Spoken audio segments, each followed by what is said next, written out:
Merit is considered to be racist, to be unfair. Why has the word merit fallen on hard times? It returns the emphasis to the individual, to how they think about their place in the world and plan for it, which the social justice warriors don't want any emphasis on the individual. They don't want the emphasis to be on state, the government, not even the sort of the church or the social organization, but actually the sort of coercive political power that they would like to see brought into play.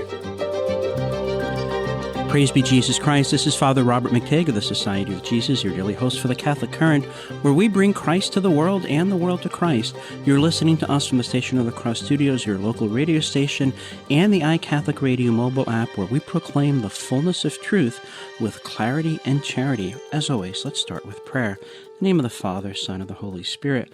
Almighty God, through the intercession of St. Ignatius Loyola, we ask that you pour forth your Holy Spirit upon us, a spirit of discernment that might hear your voice and obey your command. In the name of the Father, Son, and the Holy Spirit. Well, friends, June is in the rearview mirror now, and June is wedding month. I attended a couple weddings. I have another couple of weddings to go to this summer. I imagine you've been to a few weddings this summer also. A new life has begun, a new way of living has begun, a new opportunity for joy and conflict has begun in the lives of very many couples. So we're going to give unsolicited advice to newly married couples. My returning guest is an expert guest. She's a licensed clinical social worker with many years' experience in working with families, and she is a wife and mother and a longtime friend. Kerry Foley, welcome back to the Catholic Current. Hello, Father. It's so good to be here. Kerry, I want to start with a story that my mother had told me to kind of set the tone for newlyweds and well-placed and misplaced expectations. My father always cooked breakfast on Saturday and Sunday, and he made these absolutely perfect sunny-side-up eggs. And I asked my mother one time, I said, you guys have been married since forever. You're utterly devoted to each other. Mom, you're a great cook. I have never, ever, ever seen you make breakfast. And she smiled and she said, well, we came back from a honeymoon and I made breakfast for him for the first time in our new apartment. And he pointed out that the eggs were runny and this was not acceptable. And he said, make your own damn breakfast from now on. And 53 years later, my mother hadn't cooked breakfast for him. What happened there? And have you heard of similar stories? I've definitely heard of similar things, and points to your mom and points to your dad, because it sounds like he took it pretty well. The last thing you want to do is do something nice for your spouse and have them turn around and criticize it. That's not the way to accept a gift, shall we say? Right. And I also don't think. I think that my mother also has a long memory, so I think that might have something to do with it too, and also about picking your battles. But go on, please. Oh no, I was just trying to think of an incident where I actually, you helped me think of one. I remember I made dinner one night. We made these particular noodles, and they tasted very good, but they made the entire house smell like a Chinese restaurant, and not in a good way. And my husband was very smart. He goes, that was delicious, but the house doesn't smell good for a couple of days. And he was very smart, complimented the food, liked the food, did not like the side effect, which I agreed with 100%. So no argument for me. And I was like, you know what? You are absolutely right. I agree with you. And it was resolved peacefully and well. And that is a very fine thing. Now, there's this illusion, though, that once you're married, the only option is happily ever after. I'm thinking back to some friends of mine who went to a non-Catholic wedding where the couple wrote their vows, and I've used this story very often on the show. When part of their vows, they said to each other, "Oh, how wonderful that we'll be married, because now we'll never be lonely or misunderstood again." Your thoughts on that? Oh, it's a lovely sentiment, but it is not reality, because, when we get married, we're that version of ourselves at that point in time. But as the marriage continues, both people continue to change and to grow. And so naturally, things are going to come up that we're not always going to agree with. We're not always going to see eye to eye on. And, there will be disagreements, and there could be arguments, and they could be bad. They could be handled well. It's all up to us and how we see it. But I think the biggest thing of marriage is not just, love and trusting each other, but respect, always respect, so that when you speak to each other, you do it as lovingly and respectfully as possible. So instead of, those eggs are runny and that's not acceptable. You present it in a better way. Like, thank you so much for making it. Maybe I could show you that I like mine a little drier, and so I cook them a little bit longer. Something like that. Friends, we're talking about unsolicited advice for newly married couples. My expert guest is Kerry Foley, licensed clinical social worker and wife and mother. Kerry, I think back to when I was a kid, and my mother was the great Mrs. Malaprop of the 20th century, and she would just yell these non sequiturs at us that we don't know what it meant, but we knew Mom was angry, and later we asked her what it meant. But when we were kids, if we were goofing up or not doing what we're supposed to do, she'd yell, "I've been too easy with you, Mary Ann." And we had no idea what. So years later, I said, "Mom, what did that mean?" And she said, "Well, when your father and I first bought the house, we rented the apartment upstairs to a newly married couple, and they just came back from their honeymoon, and they had a fight, and the guy yelled at her, 'I've been too easy with you, Mary Ann,' as if she were an undisciplined dog. And they'd only been married about a week and a half, and already he's decided that he was cutting her too much slack. I mean, they're probably not alive at this point. But what triggers that's? I'll put it this way. I think that people go in with a rather starry-eyed, if not cross-eyed, view of what married life is going to be like, and it's actually a mercy to be disillusioned, and one has to be disillusioned in a hurry. But I think one has to be disillusioned in a way that leads to clarity rather than to bitterness. But what do I know? I'm not married. You tell me. Well, I'm sure you've spoken with more than your fair share of married couples, so you do have quite a good idea what you're talking about. You're welcome. But, you're absolutely right. And I remember when my husband and I were preparing to get married, I was thinking it's going to be so great. We're going to come home after work. We're going to have dinner. We're going to talk. It's going to be so fantastic. And this was dinner after a little while. Me, how was your day? Oh, it was good. Anything happen? Not really. Silence.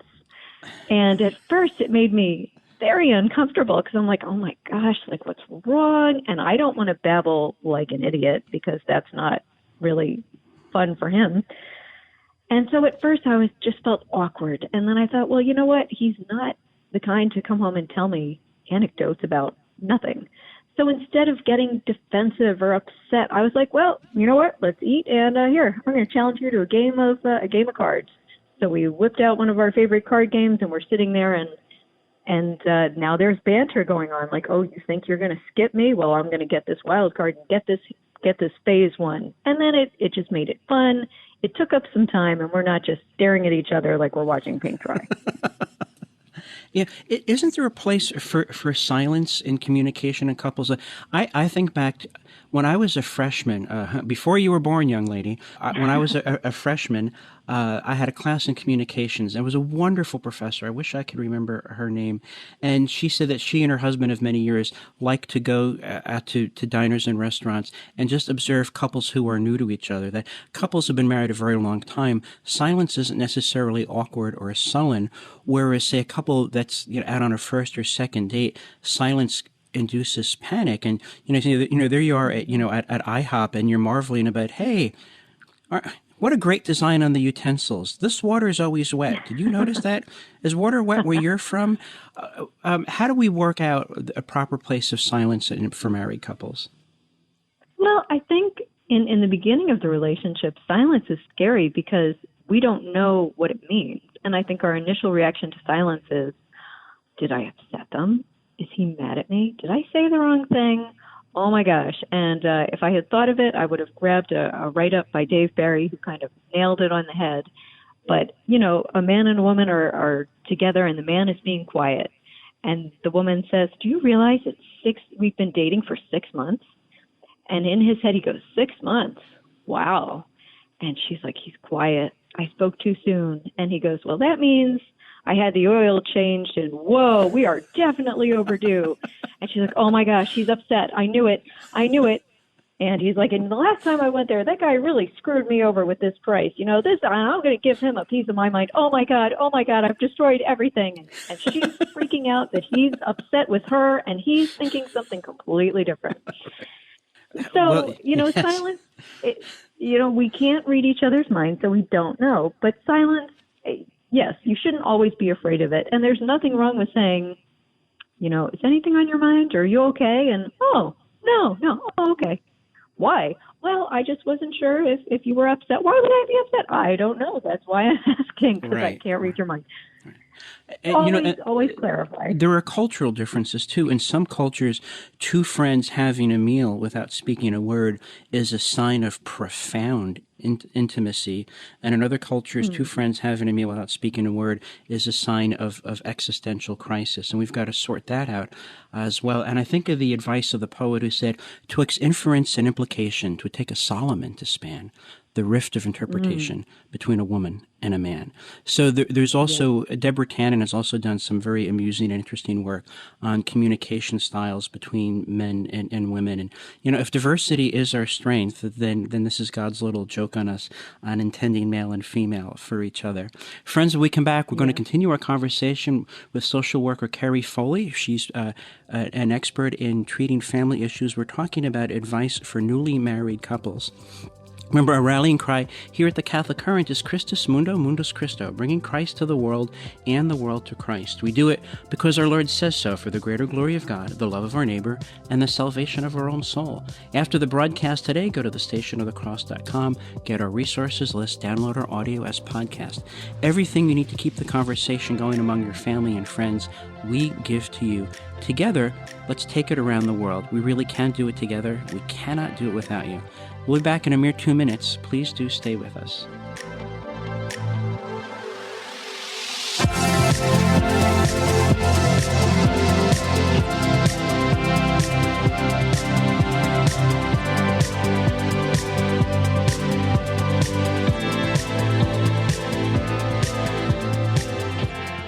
Hi, this is Joe McLean, host of the Catholic Drive Time Morning Show, joining you on the Station of the Cross Catholic Radio Network each weekday morning at 7 a.m.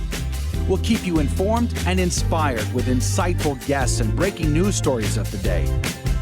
That's the Catholic Drive Time, weekday morning, 7 a.m. on the Station of the Cross and the iCatholic Radio app. We'll see you then. Praise be to Jesus.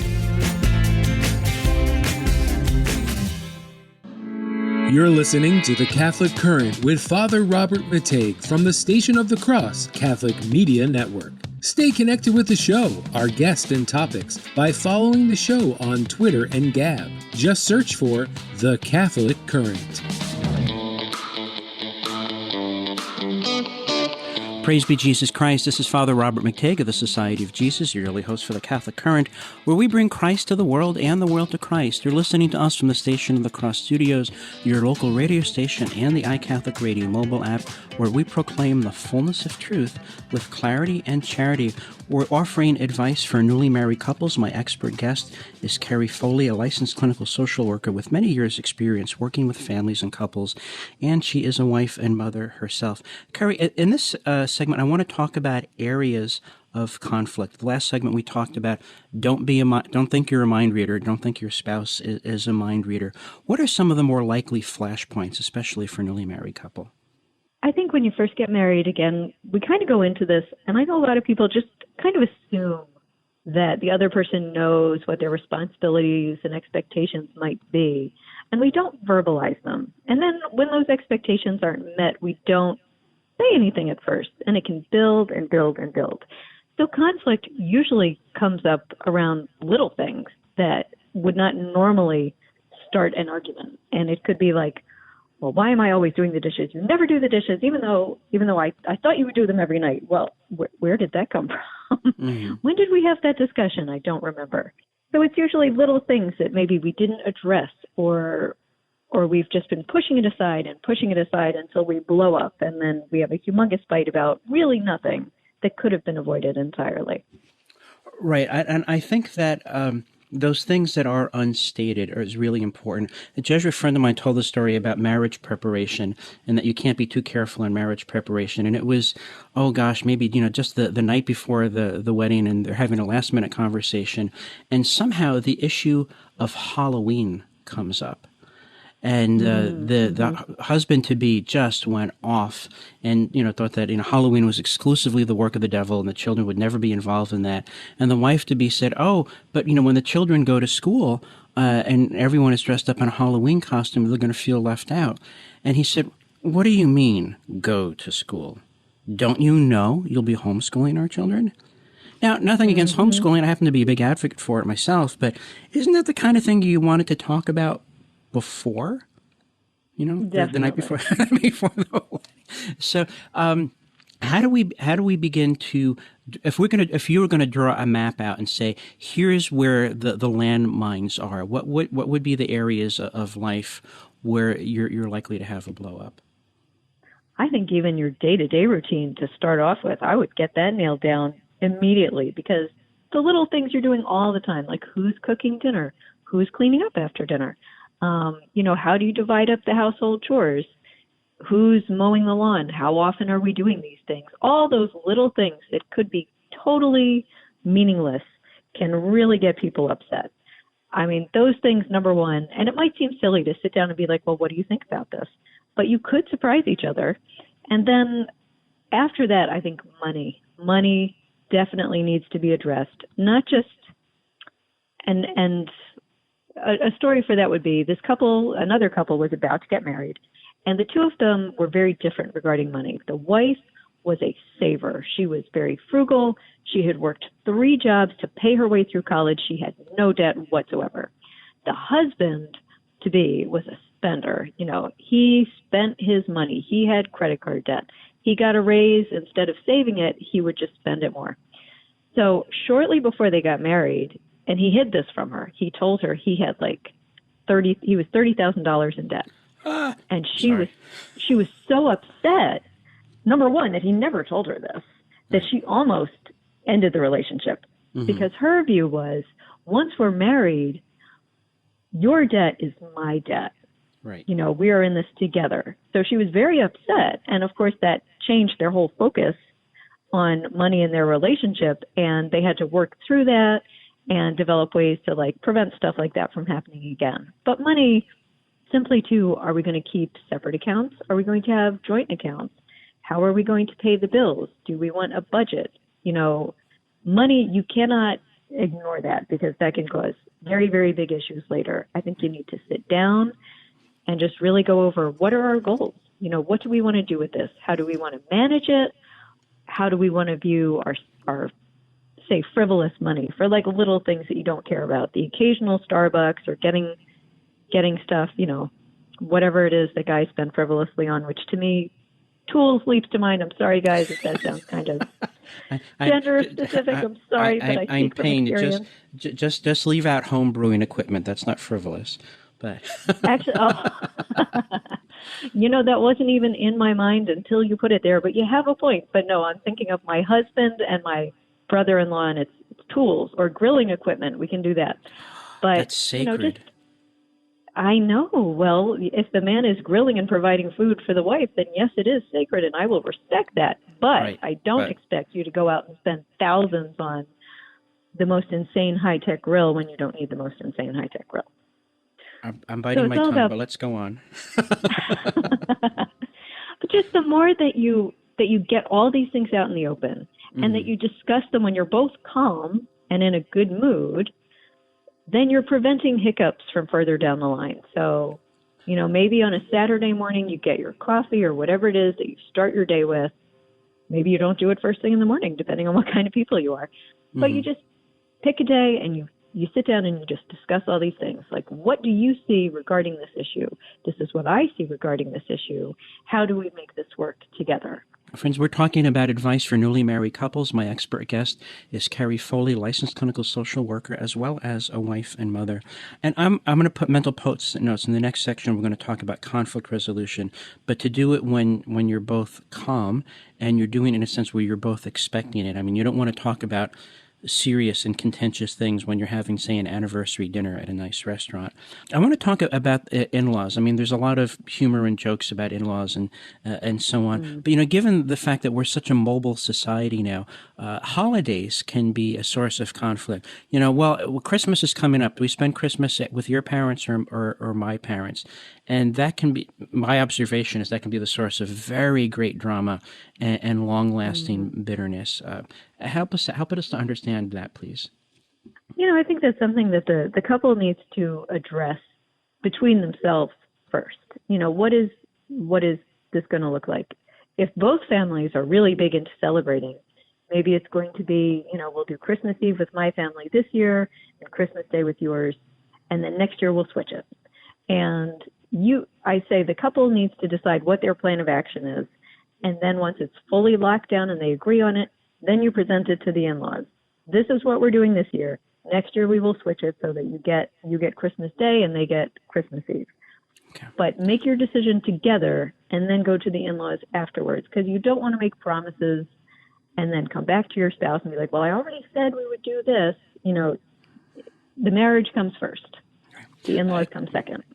Kerry, as I think about it, turns out a lot of my friends are social workers. I don't know what that says about me, but I have a friend who's a very, very good licensed clinical social worker who does a lot of work in trauma, and he talks about trauma bonding. So suppose, for example, you have a newly married couple, and they both have trauma of different degrees in their background. So that fight or flight mechanism is on a very short fuse.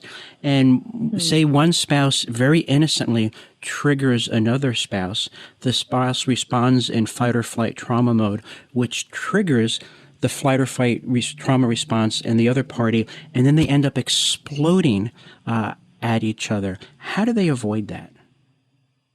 I think for that couple, you would want to sit down and ideally you know each other's trauma and you know each other's triggers. So you should know, if I spring this, if I suddenly say to Bill, oh, by the way, we're doing this, and then I know that that's going to be bad for him. So I shouldn't do it that way. So you need to reevaluate, okay, if I say it this way or if I do it this way to my spouse, they're going to react very badly. So that's not the good thing to do. And again, maybe when you're calm, you say, what is the best way that we talk about certain issues? Because I know if I do this, it gets you really upset. How would you prefer it? I want you to give me some warning that we got to talk about this, or maybe leave me a note so I can read it and I can process it on my own without feeling pressured to answer you right away. Figure out the best way to communicate those stressful things to each other.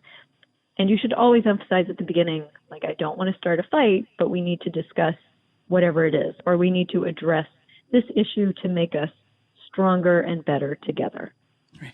See, I think part of the challenge is, there was a book I used in my rhetoric class called Thank You for Arguing, and he made a distinction between arguing and fighting. It was based on research that was done by folks who studied marriage in detail.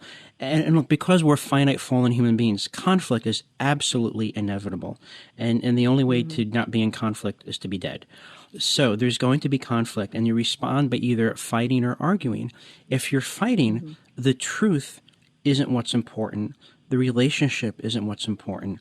Winning is important. And then you just have people yelling on each other like they're in a cable news program. But if you're arguing, you're allies trying to find the truth together. And you may start from different perspectives.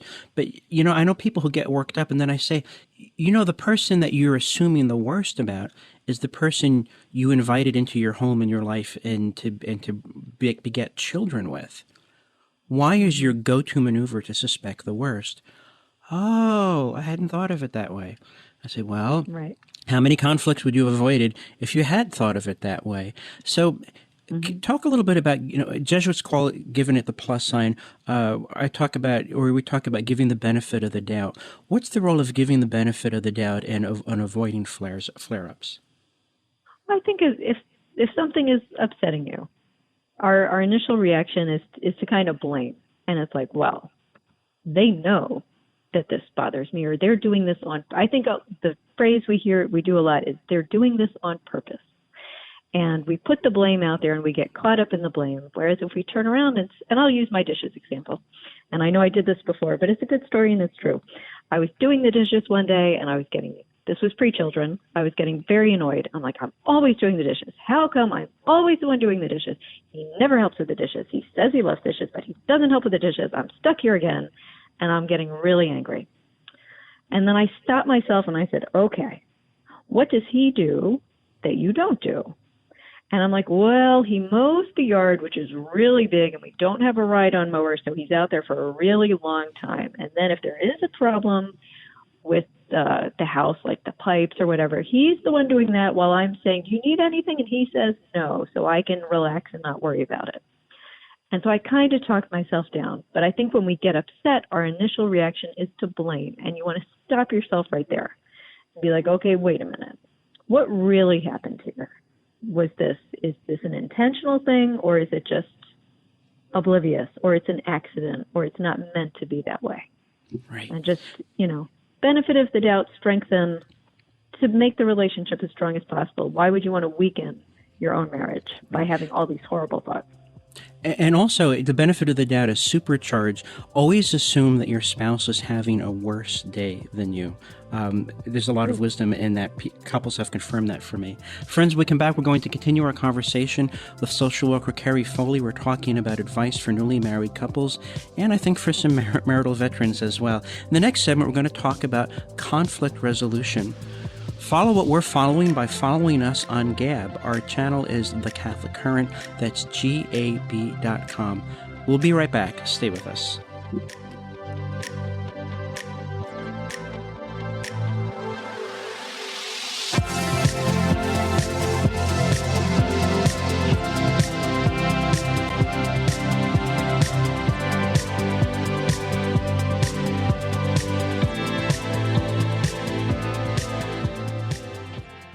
This is The Catholic Current from the Station of the Cross Catholic Media Network. Catch up on an episode you've missed or share them with your family or friends. The Catholic Current is podcasted wherever you enjoy listening. Apple Podcasts, Google Play, Spotify, Stitcher, TuneIn, and the iCatholic Radio mobile app. Praise be Jesus Christ. This is Father Robert McTeigue of the Society of Jesus, your daily host for the Catholic Current, where we bring Christ to the world and the world to Christ. You're listening to us on the Station of the Cross Studios, your local radio station, and the iCatholic Radio mobile app, where we proclaim the fullness of truth with clarity and charity. We're talking about advice for newly married couples. My expert guest is licensed clinical social worker Kerry Foley, who's also a wife and mother. Kerry, I want to talk about conflict resolution. Conflict is inevitable in any relationship, because we live in a fallen, finite world. But what the real issue is how to work it out. And two stories come to mind. I remember asking my father a question, and my father was a really reflective, thoughtful guy. So I'd ask him a question, and my father would take a long pause to mull over it. And my mother, who was a bit more kinetic than my father, would just blurt out an answer. And my father would turn around and say, "Go ahead, Dad, give your paternal advice that your son asked his father." And she said, "You take too long. I've had 2 strokes and I still talk faster than you." And this is after 53 years of a really stellar marriage. And I think back to a couple, they were celebrating 65 years of marriage, and I gave them a blessing after Mass. And then I said, 65 years of marriage, that's a lot of forgiveness, isn't it? And both of them nodded their heads very, very vigorously. But I didn't ask, were you thinking more about giving or receiving forgiveness? In dealing with conflict resolution, given that it's inevitable, even with very, very experienced couples, what are the basic non-negotiable principles for making sure the conflict doesn't become destructive? Well, if we're trying to resolve it, we want to be very careful with our tone of voice. Even if you're trying to have a nice, calm conversation, but that snarky or that just nasty tone creeps in, that's going to end any resolution right there. But humility is key. We both need to accept that we don't have all the answers. We are definitely not perfect. Maybe one spouse's way of doing something isn't great, but maybe the other one's isn't great either. And what is the best way to resolve this gracefully? I also think that you not only have to pick your battles, you have to pick the times for dealing conflict resolution. I think being blindsided, as your spouse is blowing out the birthday candles, and by the way, I have a bone to pick with you. What do you think about the idea of, scheduling a relationship business meeting? That on I don't know, arbitrary, Saturday mornings after breakfast, we take a half an hour and we check in about what needs to be done next week, and are there questions or conflicts or disappointments? Does that seem like good advice to you? It does. Depending on the anxiety levels of the people involved, I might rephrase that title a little bit. Okay. I would call it like our strengthening meeting. I would always emphasize what you want the relationship to be. You want it to be strong and healthy. So what are our wins for this week? What were things that were really good that made one or both people feel really amazing? And what was something that didn't go over that well, that caused some stress or some hurt feelings? And what is the best way to resolve that? And, and some people can't speak about stuff like that without becoming upset. So if you know that if you try and say, it really bothered me when you did this, that you're going to get really emotional or you're going to get all heated up, write it down. Write it down. And again, write it the way you would want to say it. Again, in a positive, affirming way. Like, I love our relationship. I love you. I love our marriage. This really bothered me. And I need to tell you so that we cannot do this again. Okay. And that way they can read it. And if, maybe you say, I'll go in the other room, tell me when you're done, because who wants to sit there reading something with their partner staring at them? That could feel awkward. Right. And then if you need to discuss it, you do. And if you don't, you move on. They know you've expressed yourself and everyone's okay. Okay. I also think that you have to pay attention to what's going on inside. I mean, you might be having, a relationship strengthening meeting, and then whatever it is, as a matter of fact, it's getting you upset to the point where you're starting to experience tears, your heart rate is going up, your breathing is starting to change. And we both know that physiologically, if you get to a certain level of anxiety and upset, the higher brain functions just stop. And then there's no point in trying to have a constructive conversation. Is there a way of working at warning signs that, hey, I think I'm getting overheated, or you're getting overheated, or we're going overheated, we need to retire, we need to take a break? How do you begin to plan for that? I would just say that be aware of your body language and what your body is telling you, and also kind of set this up before you even have your first meeting.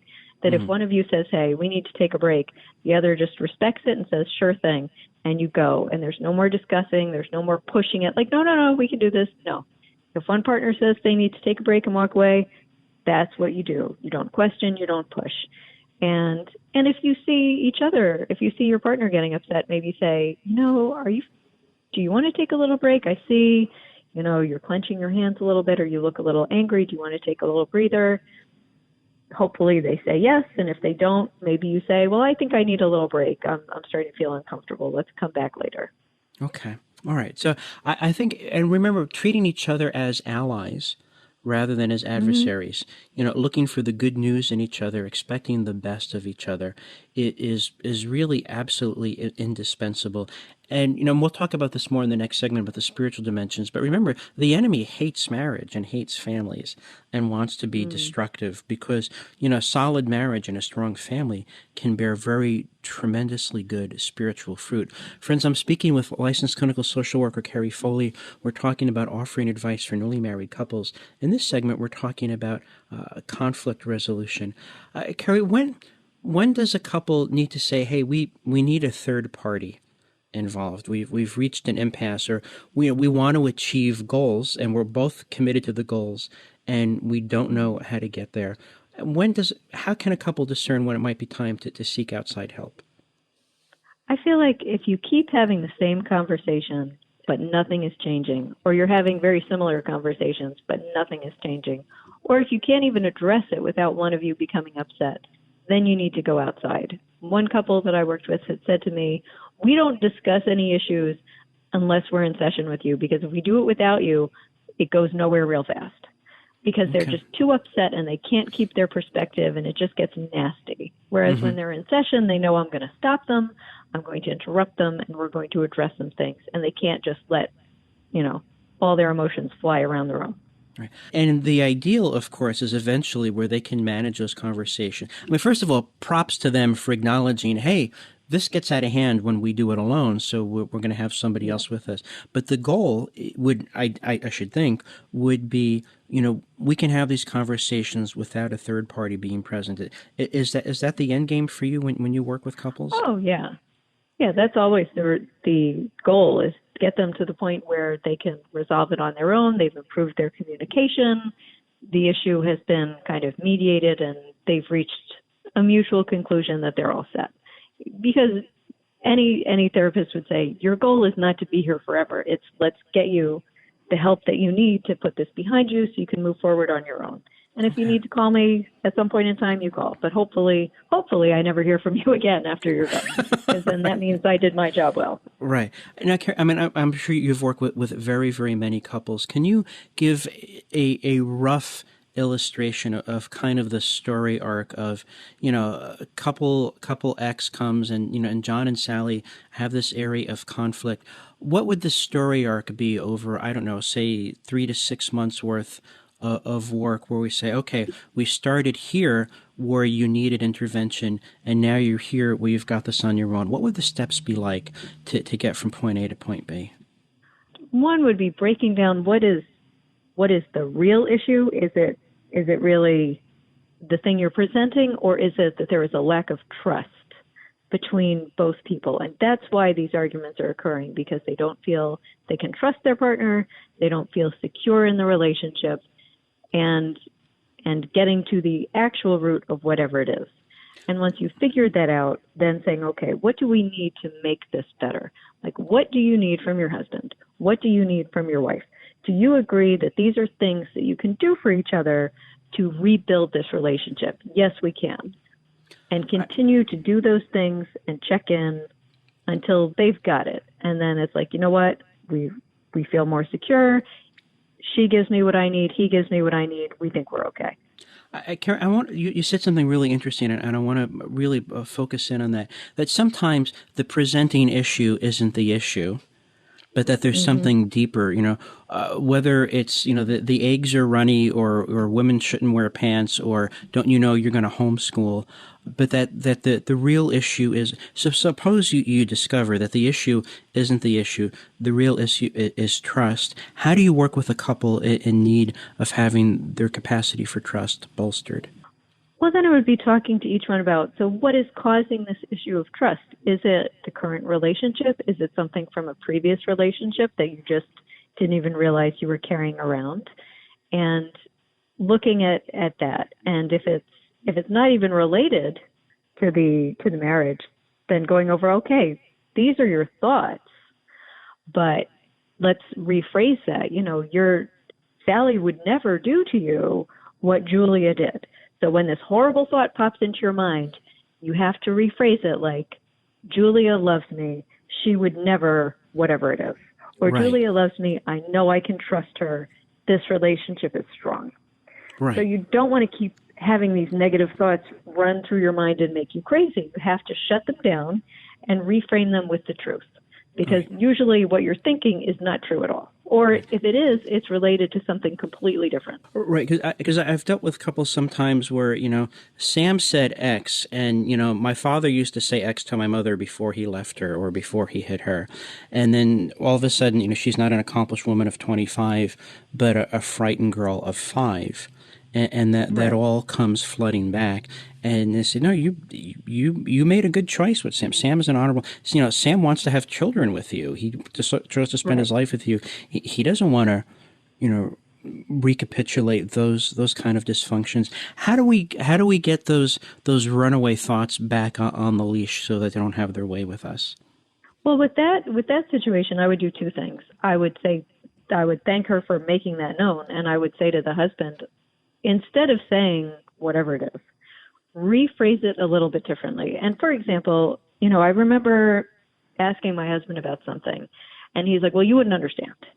And he did it once, and then I asked him something again. He's like, well, you wouldn't understand. And I said, when you say that, I feel like you think I'm too stupid. No. I'm like, then instead of saying that, try this instead. And that solve that problem right there. So for something like that, say this phrase really triggers me. Okay. And then can you please change it a little bit? But also at the same time, I would want her to be like, I know Joe doesn't mean that. When he says this, he just means blank.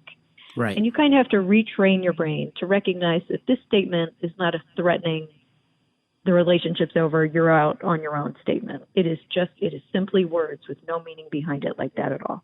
Right. Yeah, we do have to get into the habit of challenging automatic thoughts. You know, we think that we respond to events, and really we're responding to the stories we tell ourselves about the events. And one of the things I think we have to do especially when we're having conflict with people, is let people know the stories we're telling ourselves about the events, and say, "Oh my gosh, I'm sorry you feel that way. That's not what I meant at all. Can we reframe it?" And I think having that sense of, even in a time of conflict, spouses really are allies. They really are on the same side. I think if you put that to the front of your mind, then I think you're going to avoid getting the emotional fire department involved later. Friends, when we come back, we're going to continue our conversation with social worker Kerry Foley. We're talking about advice for newly married couples. Stay with us, because in the next segment, we're going to be talking about the spiritual dimension of a new marriage. Remember, the enemy hates marriage, so we have to protect it. After the broadcast today, go to thestationofthecross.com, get our resources list, download our audio as podcast. Wherever you can find audio, you can find us. Download, follow, spread it around. We need to attract the attention of the algorithms so that these conversations can get the attention they deserve. Let's take it around the world, and let's do it together. We'll be right back. Stay with us.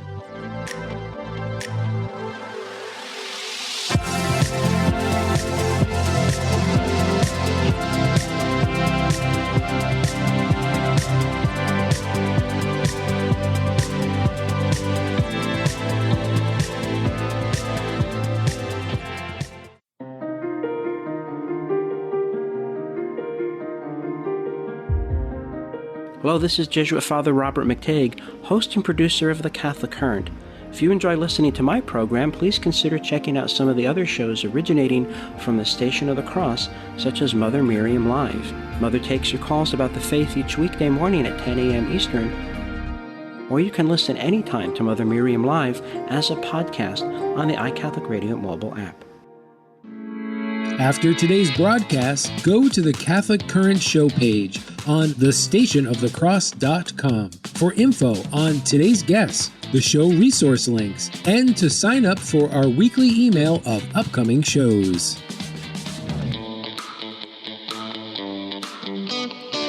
Praise be Jesus Christ. This is Father Robert McTague of the Society of Jesus, your daily host for the Catholic Current, where we bring Christ to the world and the world to Christ. You're listening to us from the Station of the Cross studios, your local radio station, and the iCatholic Radio mobile app, where we proclaim the fullness of truth with clarity and charity.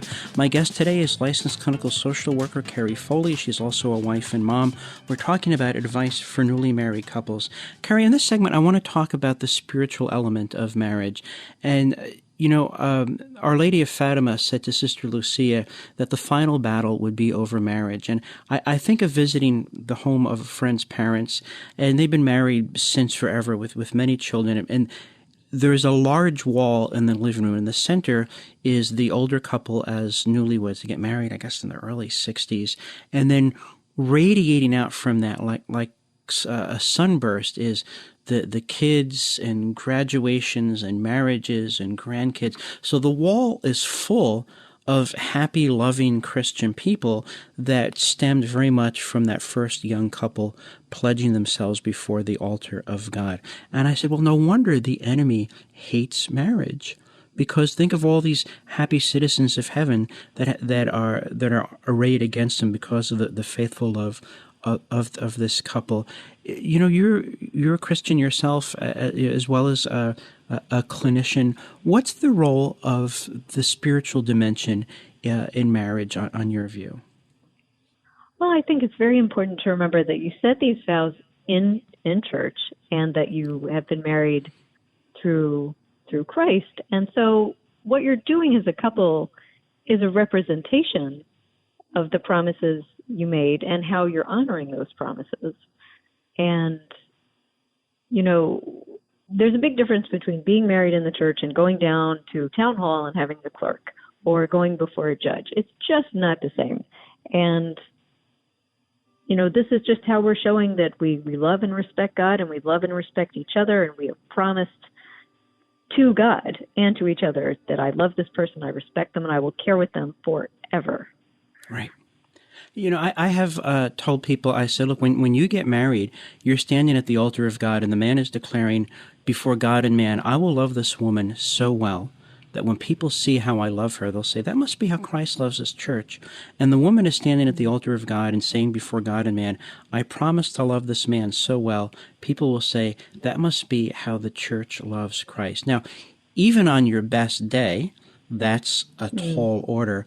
God's grace is always available, and the church is not meant to be the backdrop for nice photographs. There's meant to be something more. Good things come from planning very often. How should a new couple, as we're talking about their daily routine, who's doing dishes and who's paying the bills, what's the role of spiritual planning for a new couple? Well, I like your idea of having the weekly check-in, like the strengthening meeting. And what I would even do, let's say you're doing this at the kitchen table and you're across from each other and you've got your coffee. I would want to set a third place for Jesus, to be like, Jesus is part of this wedding. God is part of this marriage. He is still here with us every single day. Right. So as you're having your check-in about how you're doing, you're reminding yourself that this is a marriage through God. God is still there with you, and using that time to focus not just on your marriage, but also on your religious beliefs, and are you bringing honor to God through your marriage, right, and praying together at the same time. Right. I think that's indispensable. And I also think that, at the risk of sounding like a priest for a moment, that sense of Sunday Sabbath, the sense that Sunday is something different. Now, having said that, I know all my anxiety-prone, scrupulous friends are ready to have knockdown, drag-out fights about whether they should take the stinking fish from Saturday night's dinner out into the garbage on Sunday, or whether or not it's okay to get batteries for Grandma's hearing aids from Rite Aid on Sunday. And that's absolutely not what I mean. But I also think we shouldn't be treating Sunday as the get ready for Monday day, that there has to be something different. Maybe especially before children come, getting together with friends and say, hey, let's meet on Thursday evenings and pray over the upcoming Sunday scriptures. Let's go to Mass together, and then let's go out for coffee and bagels afterwards to talk about the sermon and talk about what God is doing in our lives. What are your thoughts on that? Those are all excellent ideas. There's also an app, and of course I can't think of the title right now, but it's an app that you choose different readings. The readings are all pre-planned. Sometimes they're on a theme. And they have them for the same readings for the men and the women.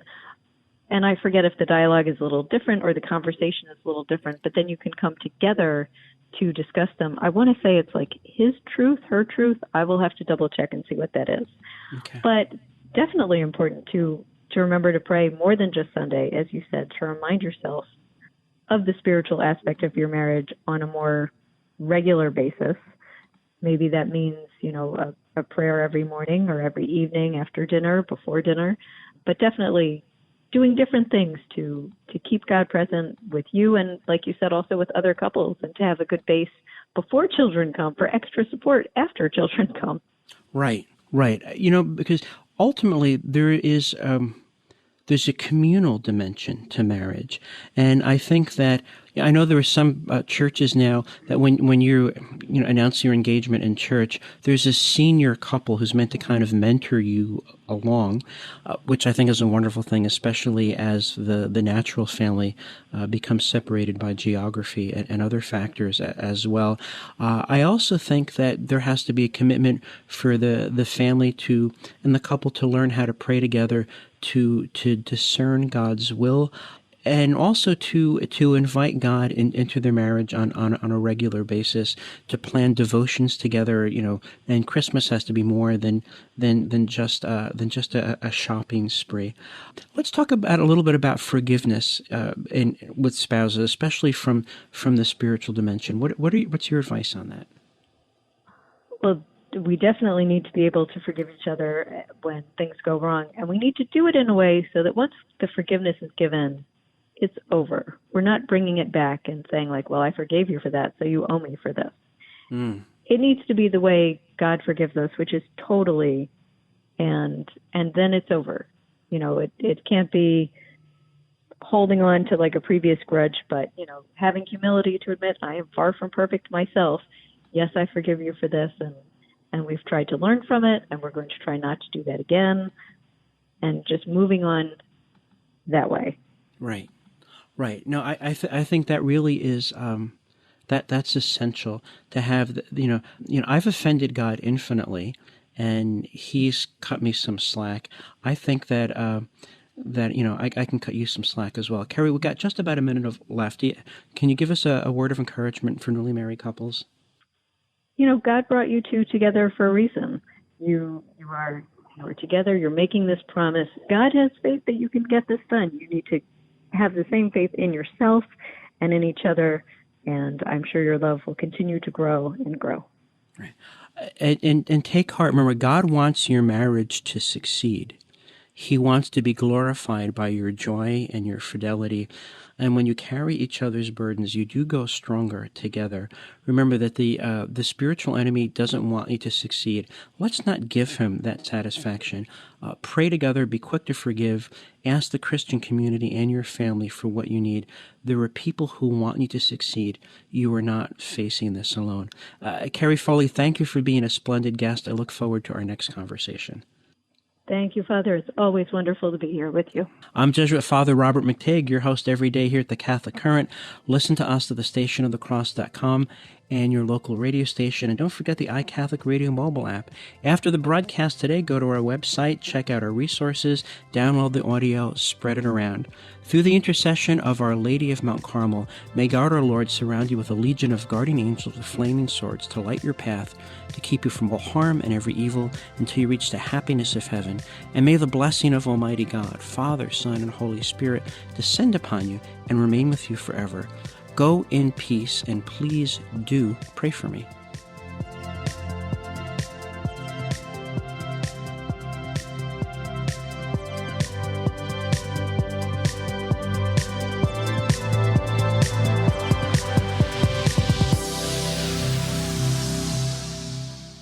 Thank you for listening to this podcast brought to you by thestationofthecross.com, a listener-funded nonprofit organization. If this podcast has helped you in your spiritual journey, please prayerfully consider donating at thestationofthecross.com by calling 1-877-888